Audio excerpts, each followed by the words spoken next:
Hello, thank you for joining me. Tonight we're going to be talking about Frida and fashion. So Frida Kahlo, the Mexican artist, and a little bit more of an in-depth recording about how she presented herself and why that's important to her art. So my name is Kathy Baum. I've been at College of DuPage now for 26 years.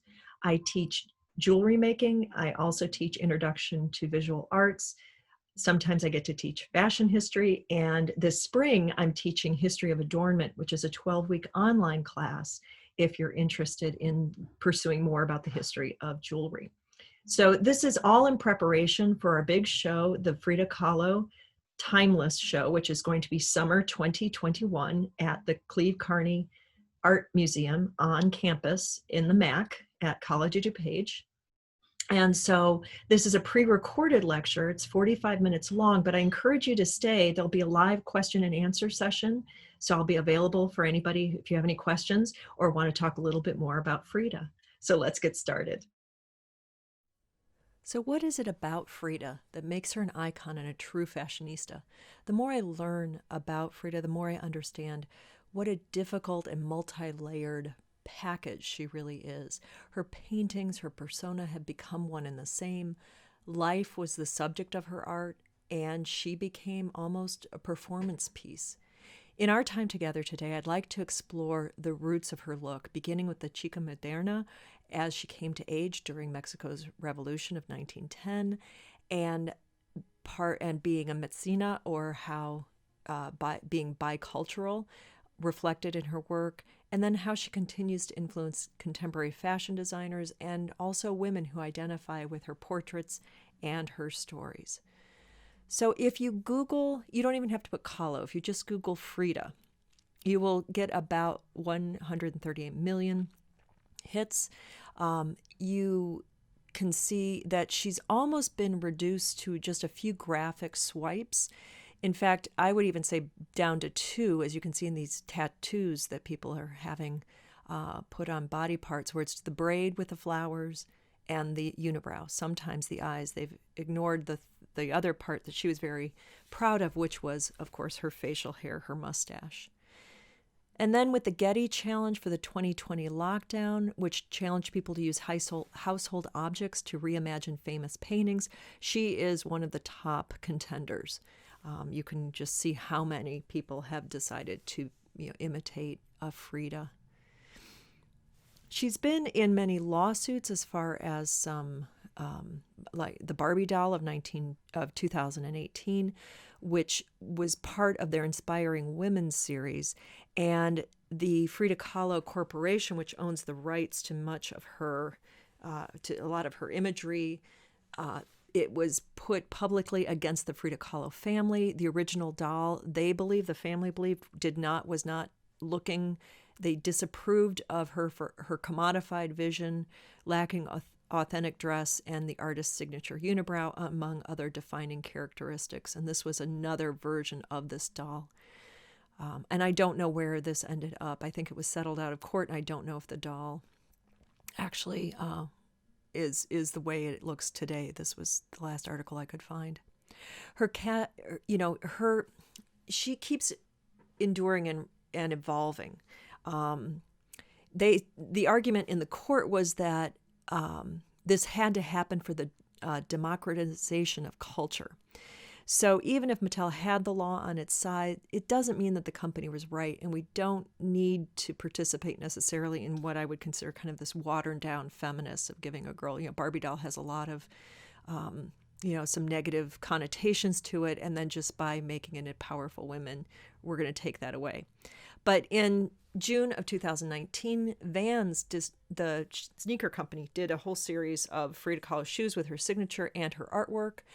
And this did not receive negative publicity.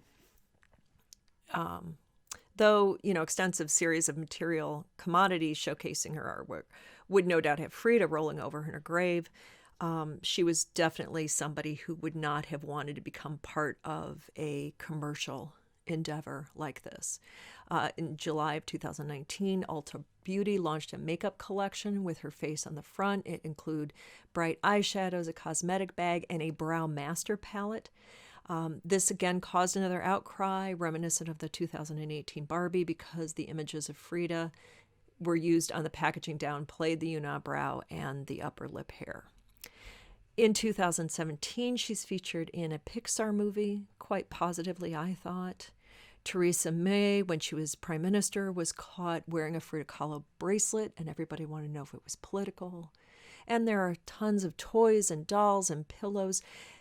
But you really can't divorce Frida from her pain and her politics. There's been a big, again, this Frida mania of books that have come out, and cookbooks and songbooks and diaries. It probably started with Hayden Herrera, and she published a biography of her in 1983, which was the first time we really paid attention to her as an artist. Her very famous husband, Diego Rivera, the muralist, was at this point much better known. And since then, I would say she's eclipsed her husband as far as popularity within culture. The publication of her diaries, especially in English, I think was a big part of this as well. And then there's still quite a few scholarly books that are being written all the time. This is the one Hetty Judah just published, and it came out last October. And you can see by her diaries, there's a lot going on. So the Frida mania, I would argue, has made her image more ubiquitous. She was born, she's become a Halloween costume, children's books, textile prints, phone covers, inspiring cocktails and fashion shoots. But it's more difficult to get a clear vision of this bold and bright, foul-mouthed, heavy-drinking, hard-smoking, husband-stealing, bisexual, often bedridden, wheelchair-using, needy, and sometimes manipulative, mostly forthright, passionate woman. Now, Kahlo's position as a brand has not undermined her high culture value. Her paintings are selling for millions. Portrait of a Lady in White sold for $5.8 million last November 2019 at Christie's. And in this particular self-portrait, I would, where she's held up by her hands, or hands are holding her up, she's dropping her crutches. It's, probably Karl Marx's hands. Then we see that there's another hand up in the upper right-hand corner that's choking Uncle Sam. So we never, she never wanted to be devoured or sold in this way, even if she happened to create self-portraits that lend themselves very conveniently to branding. This is a collection of some of her most famous quotes. And you can see her attraction, as a powerful woman that has something to say. According to historian and cultural critic Oriana Badley, Kahlo's legacy deserves reconsideration. Quote, "The cartoon characteristics of Frida mania are so easily become parody, obscuring the intelligence and underpinning of the work of one of the 20th century's greatest artists." Unquote. She further wrote, "It remains important to remember that it was Kahlo who first created Frida."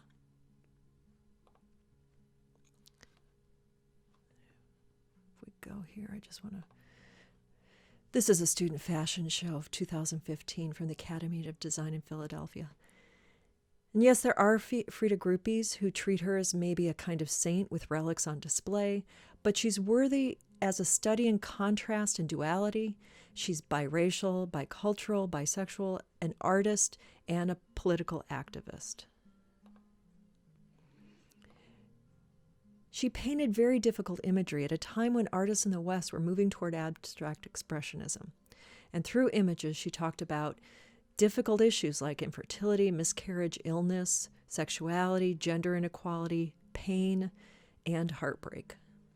So what I would like to argue is that Frida is much more complicated than just this artist who's second-rate, married to a famous artist, and that's why we consider her appearance and why we think of her as somebody who's worthy of all this marketing. So let's dissect Frida's image and see how she fashioned herself, first as a Chica Moderna, and then as a mestiza, or a person of mixed heritage, and then finally as an artist.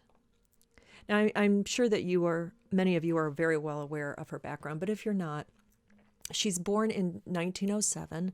Her father, Guillermo, is of German-Hungarian descent, and her mother is of Indian and Spanish heritage, again, a mestiza. And here she is in a painting that she did of her family tree with a red ribbon holding her her grandparents, and her parents. There's the little baby Frida. And she even includes here the egg, her moment of conception. And then the same thing is happening over here in the cacti over here. And here is the blue house where she grew up. Now, Frida was one of 4 girls. She was the third daughter, born after the death of a son. And her mother, she claims in her writings, she talks about how her mother pretty much ignored her and left her in the care of a nurse. And this is going to have a psychological effect on her. Here's an image in 1890 of Matilda Calderon, her mother's family, in a family portrait, and you can see the heritage, the women wearing native resplendors, or a huipil, which is a blouse, name for blouse or shirt, but in this case it's called a face huipil, and it was worn for festive occasions.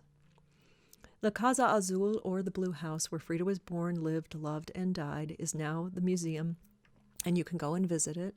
This is an image of what it looked like closer to when Guillermo bought it, and it was Diego that painted it the bright, bright blue color that it is today. And it's located in Coyoacan before that area became part of Mexico City.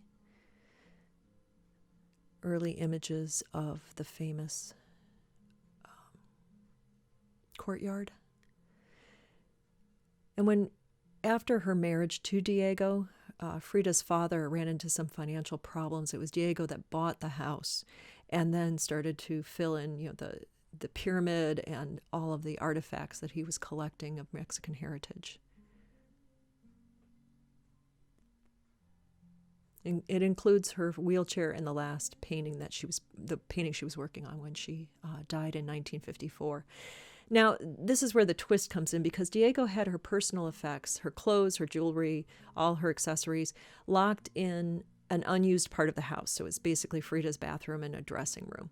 And I think we don't know why, but it's probably he just didn't want to really deal with her things. It was too painful. So the rooms in the Casa Azul were opened in 2004, and the items were found in better than expected condition. And they were cataloged and repaired, and then they went on sale they went on display, and they continued to be on display. Going around the country, they were at the Victoria and Albert Museum, and they are moving, throughout the world. So if you get to see one of these shows, definitely get to see it. She was born with spina bifida, and she describes how when she was ill and sick, at 6, she gets polio, and she would breathe heavy against a window in her bedroom and draw a door through which she would escape through her imagination. Now, when the Mexican Revolution was a big part of her life, she's 3 years old when it occurs. She has a memory of being put into a trunk with her sister when some soldiers came asking for food, and her mother fed these soldiers and hid the children. So again, it was a very... they were kind of in the middle of this. And as we sort through her art, there's nothing about Mexican history that's linear or straightforward. And I see the same thing with Frida. Carlo Fuentes even said Mexico is a, quote, country made by its wounds, unquote. And I think the same can be said about Frida. So she's had polio. Her right leg stopped developing muscularly, and so her right leg was a little bit shorter. Here's some older, when she's an adult, you can see how she had to prop up with heels one shoe. She was called Peg Leg Frida, and it was at that point that she decided that, well, if I'm going to be different, I might as well be special. Now, in Mexico City, when Frida's a young woman, this is a really metropolitan area. There were 5 full department stores of many floors. Flapernistas were in 1920s, this new freedom of female after the Mexican Revolution. The Chica Moderna, this woman was, au courant in appearance and attitude, and she pops up in mass media all the time. So this would have been something we can see in this early teenage picture, Frida, with her Eton bob hair, cutting off hair that wouldn't have been done by a native woman. Another big influence was the cinema. And she went infrequent in many of these dramas. There were several Mexican film stars that broke out into Hollywood, including Lupe Velez. And she will become, you can see this, smoking bohemian wearing this Chinese robe. I mean, this was very much in Frida's growing up as somebody you could use makeup and you could become who you wanted to be. She will become friends actually with Diego and comes down and visit them. And Diego had a crush on her and painted a portrait of her. So again, we have the shorter skirts, the Western kind of, more modern clothing. And on the right is a portrait of Frida with some friends and sisters on a balcony or on a, top of a stair. And you could see she's got bare arms, so she's starting to show some more skin, that cropped hair. It was very fashionable for women, and especially the flapper, to be wearing men's kind of suits stylized here. These are some London women with gaiters and their cloches or their hats. We have Coco Chanel pushing pants being worn by women, Marlene Dietrich, Katharine Hepburn, and other people. So it's no wonder then that you can see this teenage Frida wearing men's suits. And she wrote, "In another era of my life, I dressed as a boy, pants, boots, jacket. But when I went to see Diego, I went in full Tehuana outfit." So kind of this, mixing of two heritages. She's this young woman in a modern New Mexico, and then she's also connected to an older heritage. And then when she's 18, another big part of her life is the accident, the tram and the bus accident. And if you've seen the movie with Selma Hayek, they do a very good reenactment of what happens. So she is very damaged in this accident, with her spine breaking in 3 places, her collarbone, her right leg was smashed, the foot was dislocated, just a lot. It's quite amazing that she actually survived this accident. And so this is a later surgery, but it was her mother who gave her some paints because she was bedridden, and she started painting. And this is probably her first self-portrait, kind of in a European style. Now, her father was a photographer, and she was used to looking at a camera lens. She was often his model. And in this particular picture, which is taken actually on the very same day of the one where she's wearing the man's suit with the rest of the family, we can see she's tucked the shorter leg back. And this is only 7 months after the tram accident or the bus accident. When she meets Diego, she starts to wear the chino poblano, or the traditional dress. And this one's a much more sedate form of it. You can see the beads, which she's going to use as part of her identity of Mexican. And then that apron in the front of this dress is reminiscent of this kind of dress. It was inspired in the 1600s by an Asian woman who came to live in Puebla, and probably from India, and was wearing this kind of a skirt and a shawl, and it gets incorporated into the Spanish colonial clothing. And it's more of a 19th century city woman, usually worn by those who did domestic works of grinding flour, grinding corn, making tortillas. The skirt's called a castor, and it's very coquettish. You wear it usually with a white low-cut blouse and a shawl or a rebozo. This is a picture of her mother.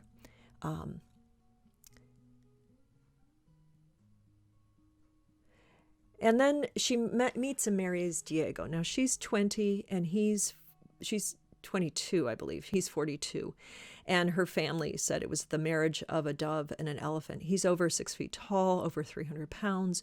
She's just over 5 feet, and she's about, maybe 100 pounds. And in this dress, she claimed later she had borrowed it from one of her maids, probably more to hide kind of the fact that she did, embrace this as a Western print, probably made in Manchester, England. And then a local seamstress would have done this more, this image or had done the clothing for her.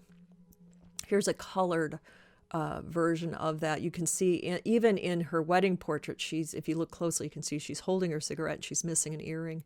In the sitting part, she's lost the cigarette and she's found the earring. And then later she'll paint her marriage portrait. And you can see that, she's changed a little bit of the memory of this. So it's important to, that she took elements of traditional Tehuana costume and then used it for her own purposes.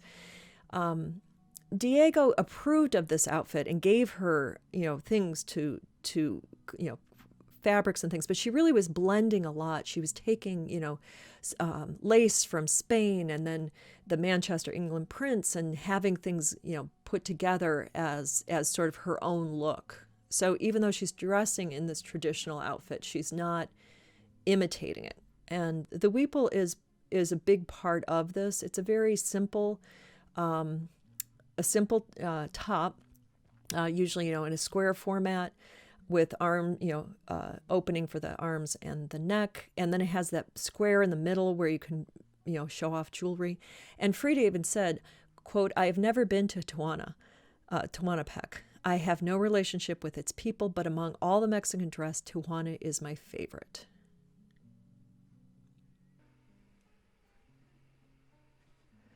Kahlo wore items from different regions all around Mexico, printed with floral designs, again lined with polka dots. Some of the cloth is believed to be from other areas.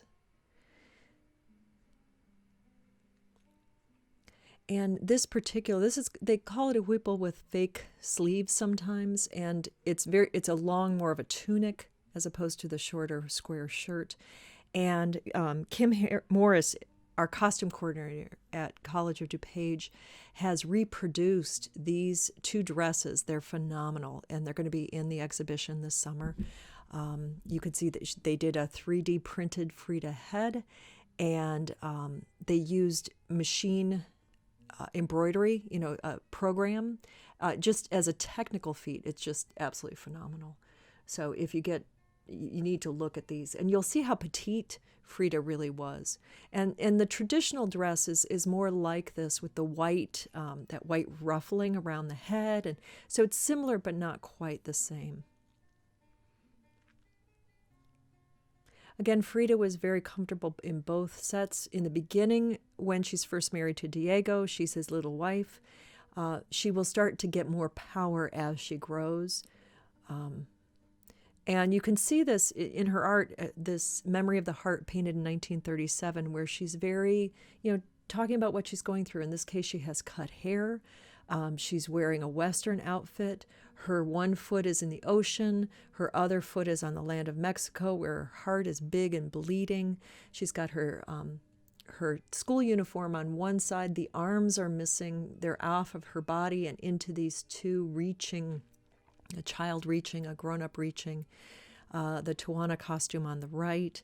And then you can see the handrail that pierced her during the accident through her heart, and then little angels are on the ends of it. So it's, her foot has become a sailboat to sail off. So within a year of marriage, she goes with Diego to the United States. They go to San Francisco, Detroit, New York, where he's painting murals of workers. And, she would paint things. This is 3 years she's been in Gringolandia, as she called it. And she's really homesick, I think. Rivera loved these exhibitions. He loved the attention. And she, was the exotic third wife who dabbled in art and wore colorful Mexican clothing. Frida thought that Americans were boring, lacking in sensibility and good taste, and that they all had faces like unbaked dolls. So you can see the two Western dress. She's got the flag of Mexico. It says Ford in this industrial choking smog of the United States. And then on the other side is her homeland. My dress hangs there, 1933.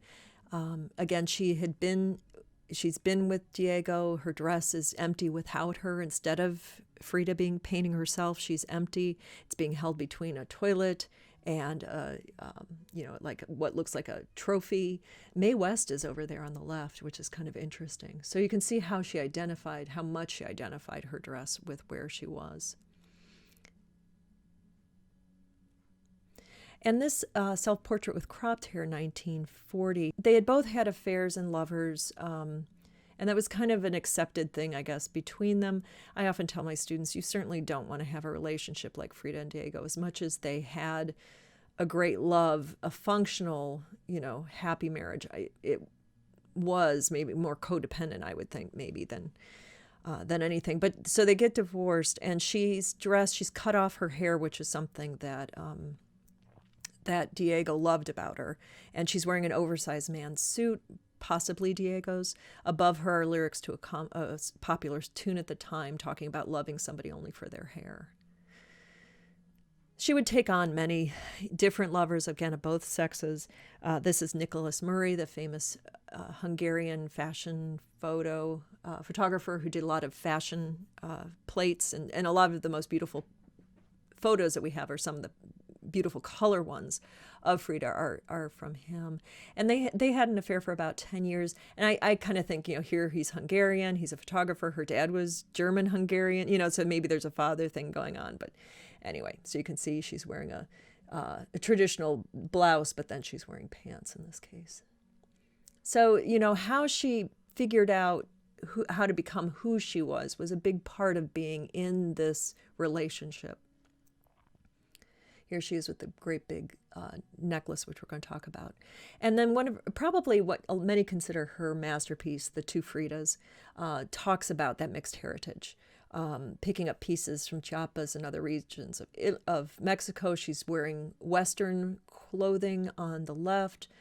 On the right, she's wearing the Tehuana. She's got a little portrait of a baby Diego in her hand on the right. On the left, she's holding a pair of forceps, and she's bleeding and trying to stop the bleeding, and she's holding it right, where her sex is, and the blood kind of looks like the flowers in the dress.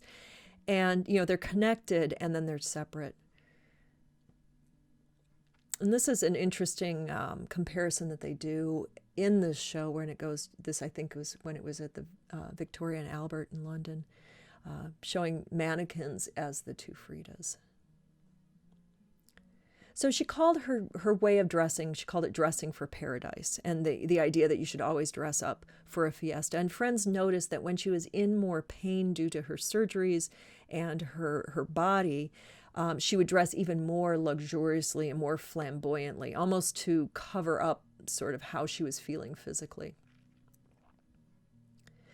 And she definitely took pride in being Mexican, wearing this dress, taking things from Oaxaca State and the Isthmus. The Reboza scarf, the magenta one was probably one of her favorites, and it's made out of rayon. But had been woven in nearby. And again, most of this dress comes from the Tehuantepec Isthmus, which is that southern part of Mexico, the state of Oaxaca, where it's this, like where Mexico becomes, the skinniest part of it.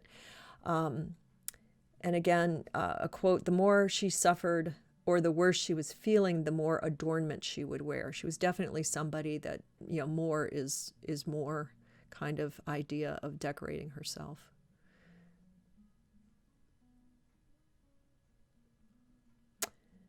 So this one is a film that was taken. There's a little bit of moving film. I don't know of any recording of her voice that we could hear what she sounded like, but these were some 16 millimeters that were taken while Diego and Frida lived in the Blue House. They're divorced for about a year.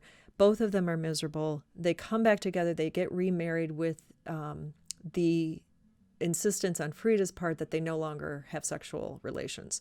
And Diego must have really missed her because he agrees to this. And the rest of the marriage until she dies in 1954, both, described as being very pleasant. They figured out how to make it work between them.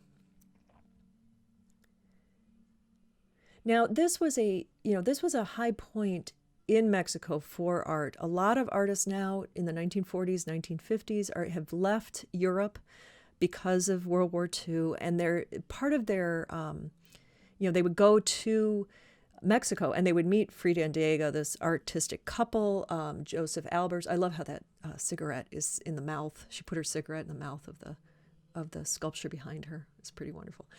Anyway, so, but Joseph and and Annie Albers will come down and visit them. Picasso, when she's in Paris, will see her, and he gives her the little hand earrings. They become a couple together as very very artistic, and everybody wanted to meet them and come to the Casa Azul.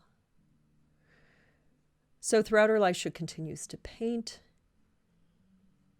wearing these special pieces.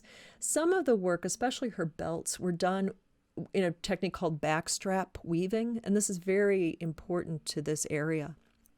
It's even, this is an ancient plate that was found, and you can see there's images of weaving. What I'd like to talk about is my love, which is jewelry, and I teach jewelry design at College of DuPage, and it's my passion, the history of jewelry. And the ancient communities of the Istmo-Colombian area, stretching from Honduras down to northern Colombia, it was a remarkably stable region, and a lot of these objects, they were able to build a lot of decorative pieces. They weren't being, overtaken as much maybe as other surrounding communities. And a lot of their objects reflected their belief. And they did believe in sort of this powerful animal. This is a two-headed eagle. And they believed that there were these true animals would reveal a true or a hidden quality of a person. Then that's widespread within the ancient Americas. But for the Mayan people, the Wa'ab, or dream creatures that were these human animal hybrids that you could talk to or encounter in dream or trance-like states. The Aztecs call them Nahuali, which is kind of loosely translated into wizards. And so by manufacturing and wearing these jewelry with these animal human hybrid, the wearer sought to take possession of the creature's ability. Like if you were an eagle, you would be able to, see the land well and surveillance, or you could pass through darkness like a jaguar. And you can see here Frida's wearing a wooden imitation of one of those pieces. Now, there are also a lot of more Spanish kind of influenced pieces in her. These are some of her earrings when in 2004 when the storage room was opened, and they're in the shape of a moon, and so they're usually cut and embossed, and they kind of move back and forth, and they're standard parts of a mestizo dress. So remember, Mexico was a colony of Spain for 300 years, and from about 1521 until 1821. And Spanish craftsmen would come to Mexico. They would create jewelry, make it out of these European techniques. So we see filigree, and we'll see a lot of kind of these other sparkling kinds of works. Now, she was very much into the sound that her jewelry would make. She had gone to the opera, and she was noted that, they found a lot of bells sewn onto her petticoats and her shoes so that she would make all this noise. It kind of reminds me of how Worth would put tin in his Belle Epoque dresses, so that when a woman would walk in, she would make a sound and everybody would have to look up and see her. And that was kind of the same idea, I think, with all of this dress. You can see all the finger rings. The torzas, or these longer necklaces, which was a local, again, a Spanish influence, but made nearby in Oaxaca. And they were these kind of braided chains or links that are, made into a chain. And some of them had a slider that could go up and down, so you could wear it in different ways. You can see when it was first opened, and then you can see on the right now it's displayed cleanly.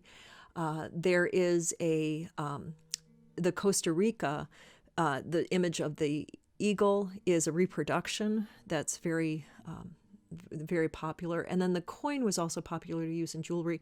And that's a 1908 25 gold piece from the United States on that particular necklace of hers. So this is another way of wearing it. So you could wear it almost like a string tie. And then again, these they're called aquilias, or eagles. And Christopher Columbus, who on his 5th trip to to America, and he called it Costa Rica because it was a rich coast, because so many of the native people were wearing these, he said, like almost as if they were crosses on their chains, as an Agnus Dei or another relic. So the bird imagery was, again, really important to the indigenous people.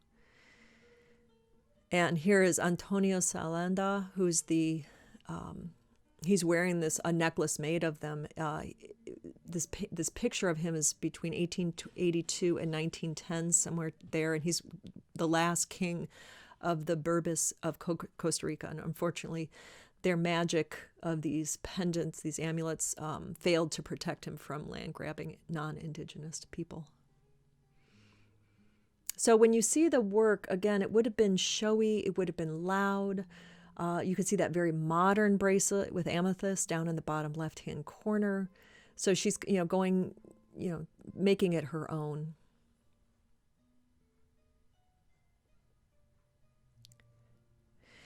Now, where did she get the jewelry? Now, Diego was friends with archaeologists that would come down for digs. So he was this is a necklace she has made of what are called knife edges or blades. So these are ancient blades that native people made out of hematite or sometimes onyx of a stone that they could chip off easily and then use as a cutting device. And so she had a necklace made of those. And this necklace made out of what usually are called jade beads, even though these aren't jade. There is jadeite in Mexico that's found there, but it's probably, maybe some of it's jadeite. They're more or less green stones of different different minerals. And on a trip to San Francisco in 1930, they went there for an exhibition. Kahlo wrote in a letter to her mother, quote, "The gringas really like me a lot and pay close attention to all of my dresses and the rebozos that I brought with me. Their jaws drop at the sight of my jade necklaces." And a lot of people comment that they look so heavy, and I'm sure they were, but this is something that, when it's heavy all the way around as a necklace. And I think it would have been a comfort. It would have eventually, the stones would have absorbed some of her body warmth, so it would have given warmth back a little bit. I don't think they're as uncomfortable. Certainly you wouldn't go jogging in this or something, but I don't think they're as uncomfortable as people would have thought. And they found, again, in 2004, all of these different kinds of, this kind of more is better school of accessories. And this is one of my favorite necklaces. It has a little hand. Again, these are ancient pre-Columbian stones, perhaps found like this, probably not. They were put together as a necklace later on. And many of them have paint. And you can see in this close-up on the right, I tried to get it a little closer. You can see some swatches of paint. And originally it was thought, well, she just was kind of sloppy when she was painting.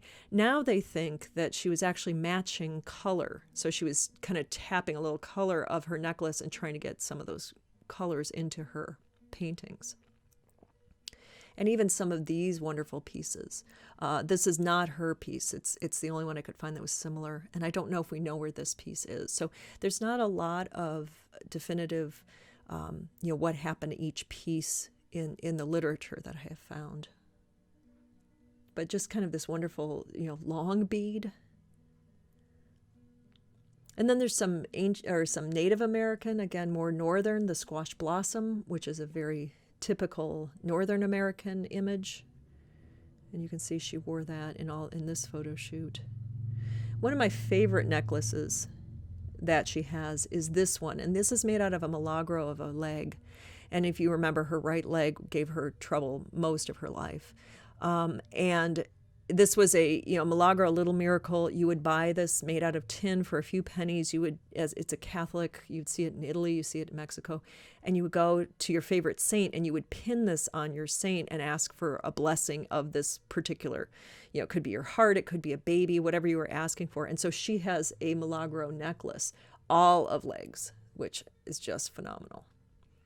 She also had some pieces that were, commissioned. She was very big into the duality of the yin-yang symbol and the little portrait that's in this.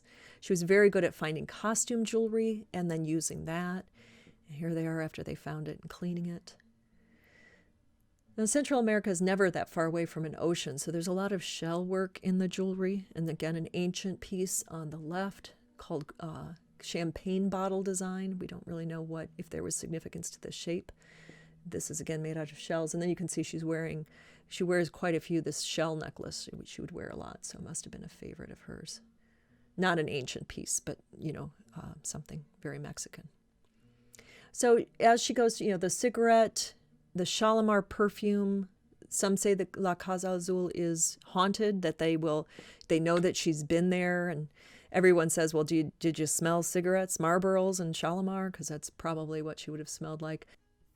So in the 200 paintings that she did in her life, more than a third of them were self-portraits.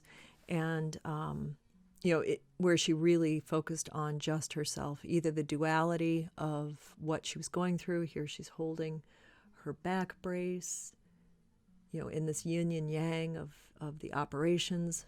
The last 10 years, she really went through 22 different surgeries, trying to stabilize her back. Eventually, she'll lose her leg to gangrene. But she would paint herself again and again, tears, this one that sometimes is called, Diego on My Mind. Now you can see, as this is one of the last pictures that's taken of her, she's now pretty much addicted to morphine to get through the pain. She's got tequila in her perfume bottles next to her bed to wash down the painkillers. And so the doctors won't know that she's using tequila to wash it all down. This is the prosthetic for her leg. Here are her bottles, which we take out and kind of, I don't know if they're just kind of nice to see. I don't know that they make her art any more important, but, she was her art. She painted her life. That is what she did. Here she is in the wheelchair, and this is the outfit that they laid her out after she passed away. Did she commit suicide? It